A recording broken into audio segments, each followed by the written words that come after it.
بسم اللہ الرحمن الرحیم۔ شروع کرتا ہوں اللہ کے پاک نام سے جو بہت بڑا مہربان نہایت رحم والا ہے۔ دیکھتی آنکھوں اور سنتے کانوں کو السلام علیکم۔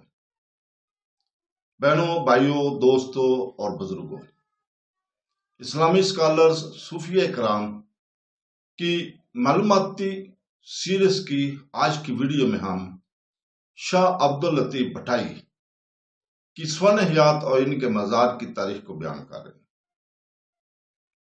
شاہ عبداللطیف بھٹائی ایک انتہائی قابل احترام اسلامی اسکالرز، صوفی بزرگ اور سندھ پاکستان کے شہروں میں سے ایک، اپنی گہری روحانی شاعری اور محبت، اتحاد اور رواداری کے پیغام کے لیے لاکھوں لوگوں کے دلوں میں ایک غیر متنزل مقام رکھتے ہیں۔ بہت سے عنوانات جیسے کہ لکھنؤ لطیف، لطیف کوٹ، بھٹائی اور بھٹ جو شاہ سے بڑے پیمانے پر جانا جاتا ہے۔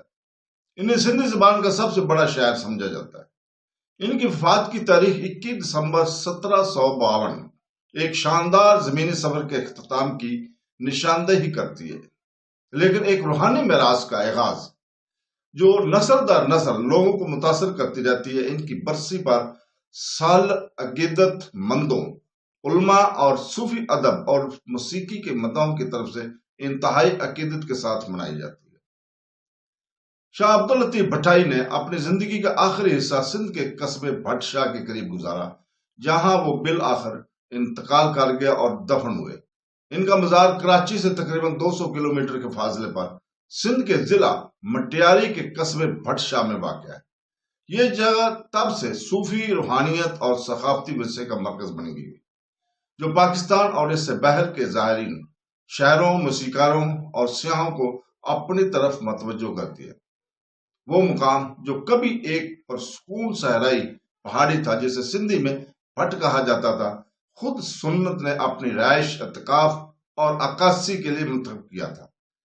ان کی وفات کے بعد یہ چھوٹا سا ٹیلہ اس کی تدفین کا مقدس مقام بن گیا اور آخر کار اس خطے کے سب سے اہم مزارات میں سے ایک بن گیا۔ شاہ عبداللطیف بھٹائی کا مزار کلہوڑو خاندان سے تعلق رکھنے والے سندھ کے ممتاز حکمران میاں غلام شاہ کلہوڑو نے تعمیر کروایا تھا۔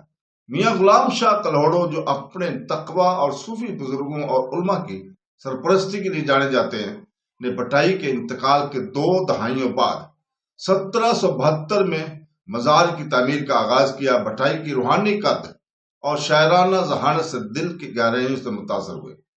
میاں غلام احمد شاہ نے مزار کا نہ صرف تدفین کی جگہ بلکہ سندھ کی گہری صوفی روایت کی علامت کے طور پر تصور کیا۔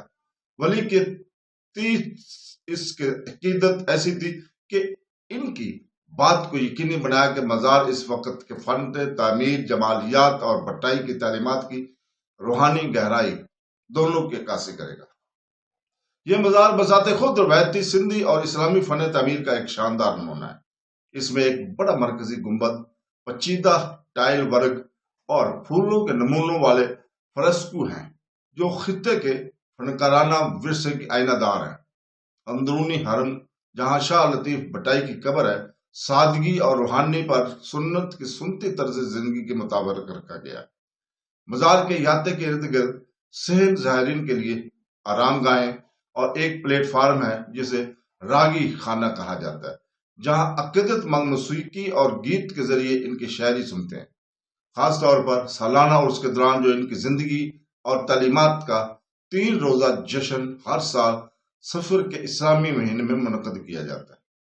مزار پر آنے والے اکثر شاہ لطیف بھٹائی کی شاعری کی پرجوش پرفارمنس کا مشاہدہ کرتے ہیں، جسے راگیوں، لوک گلوکاروں نے روایتی کافی انداز میں گایا ہے۔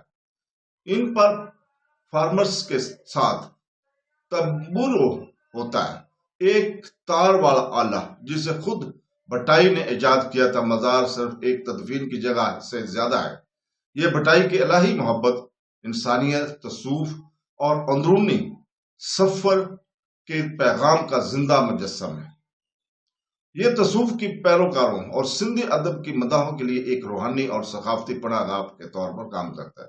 صدیوں کے دوران شاہ عبداللطیف بھٹائی کے مزار کی تاریخ اور تعمیراتی سالمیت کو برقرار رکھنے کی کوشش کے ساتھ گئی تزئین و آرائش اور سرکاری اداروں، ثقافتی تنظیموں اور مذہبی اداروں نے ان کی تقدس کو برقرار رکھنے اور تہواروں، شاعری کی تلاوت سیمینار کے ذریعے بٹائی کی میراث کو فروغ دینے میں کردار ادا کیا ہے۔ سن آخر میں ہم شاہ عبداللطیف بھٹائی کی تاریخ وفات 21 دسمبر 1752 تاریخ میں جنوبی ایشیا کے عظیم ترین صوفیانہ شاعروں میں سے ایک کے لیے روحانی منتقلی کے لمحے کے طور پر نقش ہے۔ بھٹ شاہ میں ان کے مزار جو میاں غلام محمد شاہ کلہوڑوں نے بنایا تھا، ان کے دیر پا اثر و رسوخ کا ثبوت ہے۔ یہ امن، اتحاد اور محبت کی روشنی کے طور پر کھڑا ہوا ہے، جو کہ عقیدت، ذات پات یا قومیت سے قطع نظر سب کو اس سچائی، خوبصورتی تلاش کی دعوت دیتا ہے، جسے شاہ عبداللطیف بھٹائی نے اپنی آیات میں اس قدر کے ساتھ قید کیا ہے۔ تو دوستو، اس کے ساتھ ہی ہم کل تک کے لیے اجازت چاہتے ہیں۔